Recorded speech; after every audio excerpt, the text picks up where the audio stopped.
Go ahead. The HMIS release of information is one of two very important documentation that needs to be uploaded into HMIS, or the Homeless Management Information System, as well as our coordinated entry receipt. By signing this form, the client agrees to share their personal information for the purpose of housing by entering their information into HMIS. This form must be uploaded into HMIS for every client, and a copy must be placed in their paper record. Clients can decline to sign the consent, but must be informed that by doing so, they're declining various housing opportunities and resources.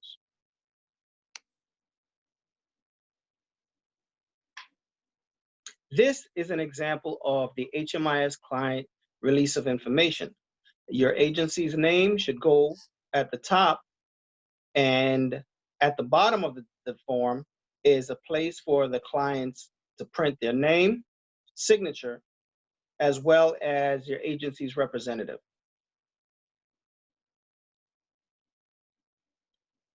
Below is additional information for other household members that can be printed and documented on this form.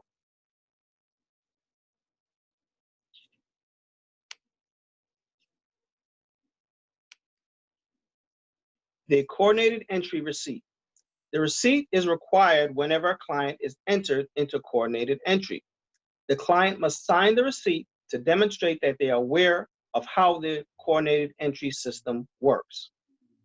The client must be given a copy of the receipt, and the receipt must be uploaded into HMIS, as well as a copy must be placed in the paper record.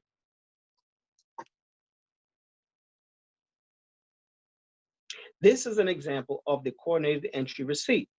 Please note that this is different from the previous coordinated entry receipt that we used in the past, because it now has a place for the client's name, as well as a place for the client to sign when they've been, once this form has been discussed with them.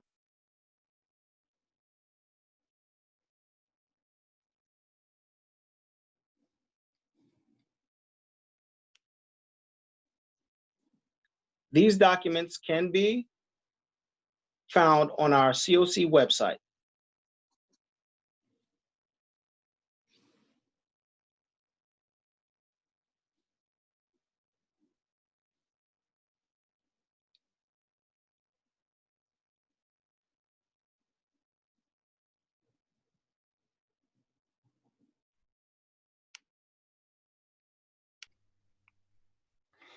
All clients who are staying at your shelters must be enrolled in coordinated entry within 24 hours of a deadline that is slightly different depending on if your facility is a 24-hour shelter or a drop-in shelter. For residents of 24-hour emergency shelters, they must be enrolled in coordinated entry within 24 hours of their first check-in. That is to say, they must be enrolled in coordinated entry the day after their first night staying at the 24-hour shelter. For clients who are using drop-in shelters, they must be enrolled in coordinated entry within 24 hours of their 14th stay in any emergency shelter in Westchester County in the last 12 months. Those 14 stays do not have to be consecutive. They do not have to be at the same location. They do not have to be the same type of emergency shelter. And so we all must use HMIS to keep track of drop-in shelter clients' check-ins to know when they must be enrolled into coordinated entry. We will show shortly how to use HMIS to decide when a given drop-in shelter client must be enrolled in coordinated entry. And it's important to remember also that clients can opt in to coordinated entry before that 14th check-in. It can be the first after one night or after 13 nights. They can request to be enrolled in coordinated entry and then must be enrolled in coordinated entry within 24 hours of that request. Thank you.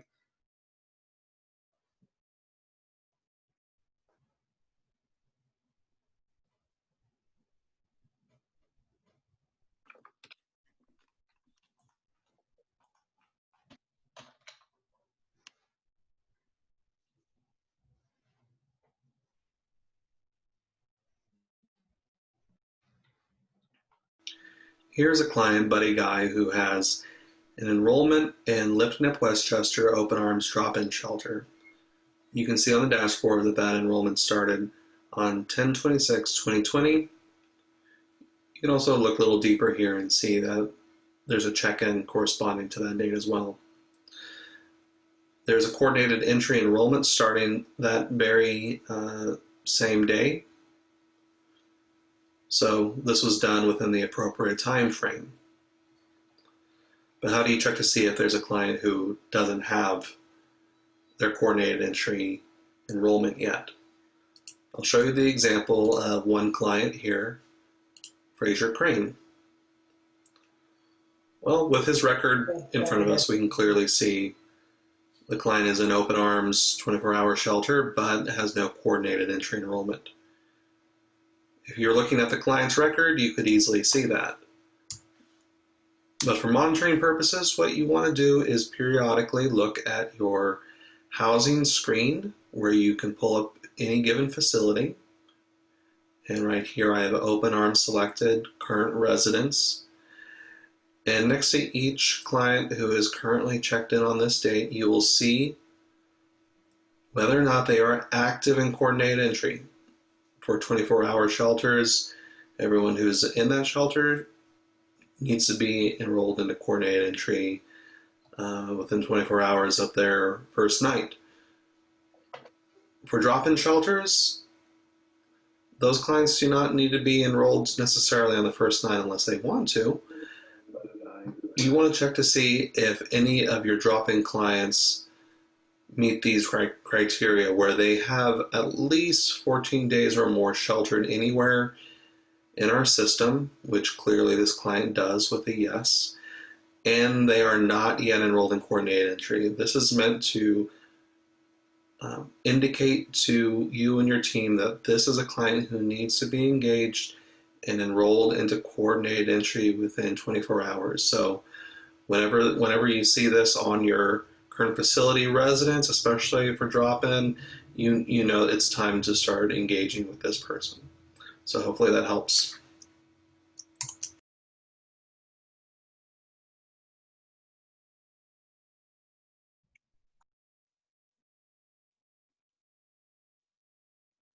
This is the part of our presentation that is new.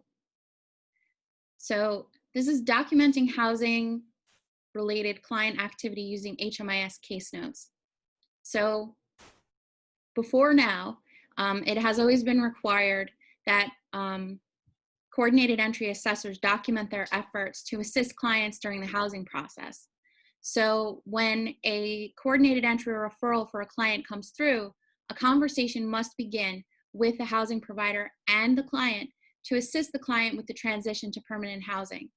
There must be subsequent follow-up to the initial contact until the client is housed, and documentation of all housing-related activities must continue until the client is housed. This can be done using the case notes and HMIS to keep everything related to the client in one place. This is the part that's new. Daniel Gore, our HMIS administrator, has updated the case notes to make this easier for you to keep track of. You can take these notes in other formats and upload them to HMIS, or you can do this in HMIS and then download it and put a copy in the client's paper file so you have it during the site visit or the audit. What you're really looking to do when you make these notes is answer the question, How did you work with the client and the housing provider to transition the clients referred to coordinated entry to housing?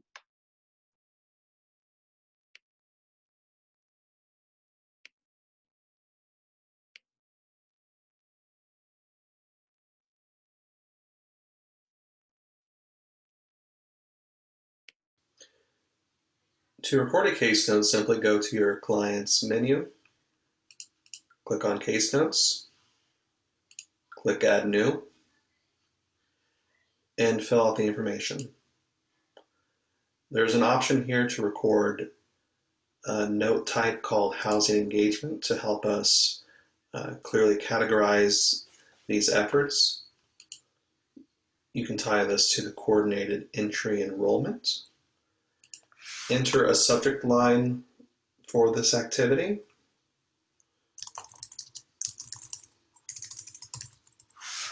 And down below, you can describe exactly what occurred. Down below, there are options here to make this a read-only note so that it can only be edited by your organization. Additionally, there's a restriction here to restrict it to just your organization. For coordinated entry purposes, you probably don't want to do that so that DSS and others working with the client can see that note, but you can discuss that internally with your agency administrator. Click Save, and that case note is now saved. You can always go here to view it or edit it, as well as select those you wish to print.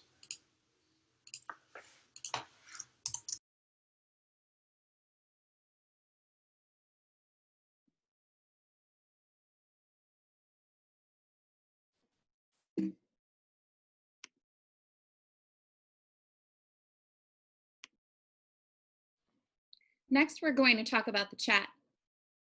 So this is where we promise to tell you the why, when, and how about the chat. So this is not a full chat training. This is telling you why you're doing the chat, when you're doing the chat, and pointing you to where you're doing the chat so that you can find out how to do the chat. We're going to be doing a separate chat training that takes you through every single question and gives you advice on how to answer and make sure that you are getting the correct and best information on behalf of the client. So why we do the chat. Every coordinated entry client needs a completed comprehensive homelessness assessment tool, the chat, to be added to prioritization for housing.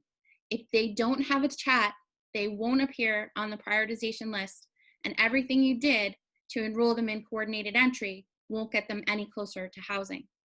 So along with the amount of time the client has been homeless, the chat score determines their prioritization for housing openings.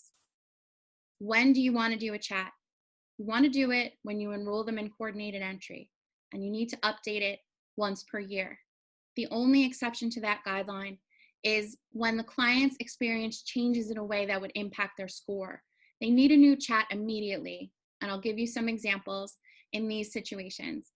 The client becomes employed, or the client becomes unemployed, the client becomes disabled, or the client is hospitalized or incarcerated.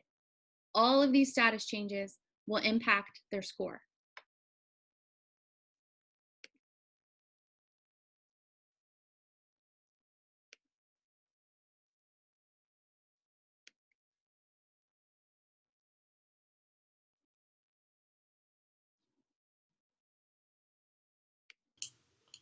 To see if clients in your facility don't have a chat, simply navigate to the housing screen,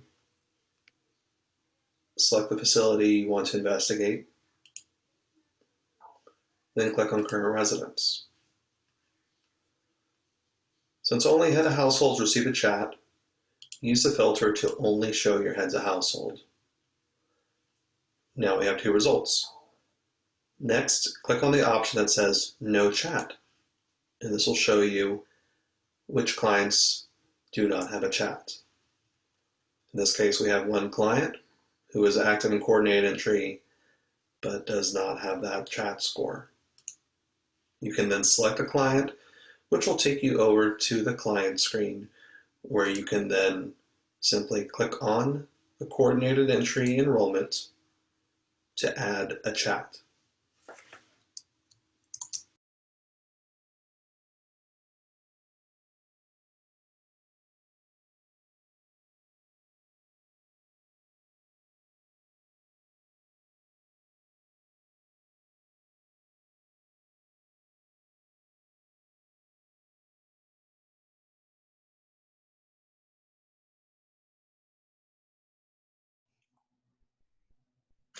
Verification of homelessness. Well, you might ask, why is this necessary? It's clear that the customer is in a shelter. However, HUD requires documentation. So on the day of the coordinated entry enrollment, homelessness must be documented in the client file. That can be done using either a signed letter from the ES staff indicating client slept at the shelter the night before enrollment, which we'll demonstrate in a second, or HMIS check-in screen printed out showing the check-in starting the night before enrollment. The signed letter must be uploaded to HMIS and placed in the client's paper record. Alternatively, if using the HMIS record, the check-in record must be printed and placed in the client's paper record. We'll now demonstrate the verification letter that any agency can type up and print out, placed in the record, and also uploaded into HMIS. As you can see, it's a basic letter with the shelter provider's name and address, homeless verification, the date, and also the client's name, and indicating the date or the night the customer slept in the shelter. Thank you.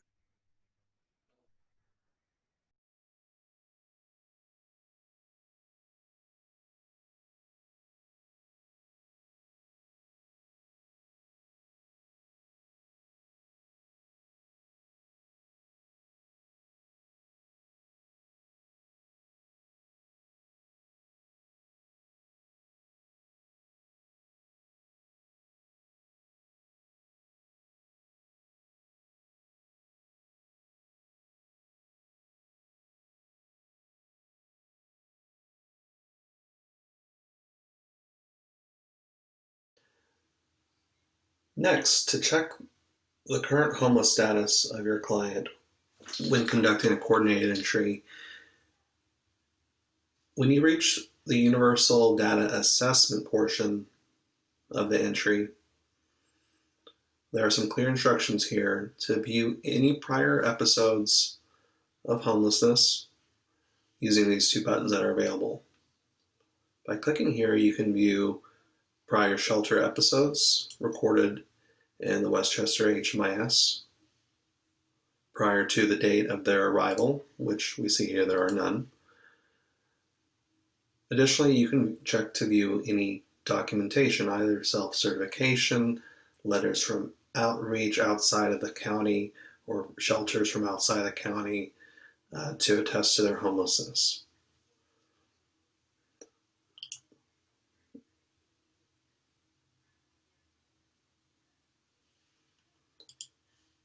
Once you've reviewed and verified that information and complete the next set of questions, the system will give you a clear indicator here of how many months homeless have been auto-calculated based on what shelter stays and outreach contexts are here in the Westchester HMIS within the past 3 years.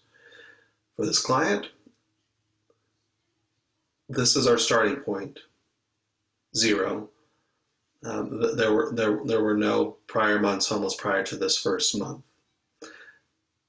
at least based on what was auto-calculated. Again, if you have additional documentation that would allow you to increase this to 2, 3, 4, or more months, just make sure that you have that here uploaded in documentation.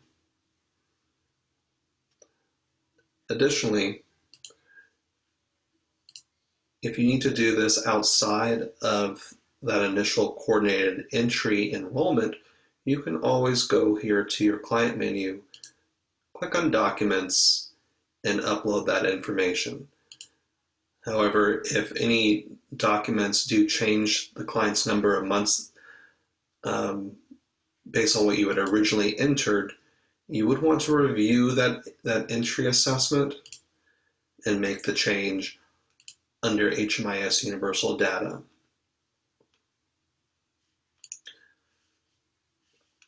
However, the easiest way to reach that screen is simply to click on Edit Coordinated Entry, and this will guide you through those initial steps you had completed until you reach the Universal Data Assessment.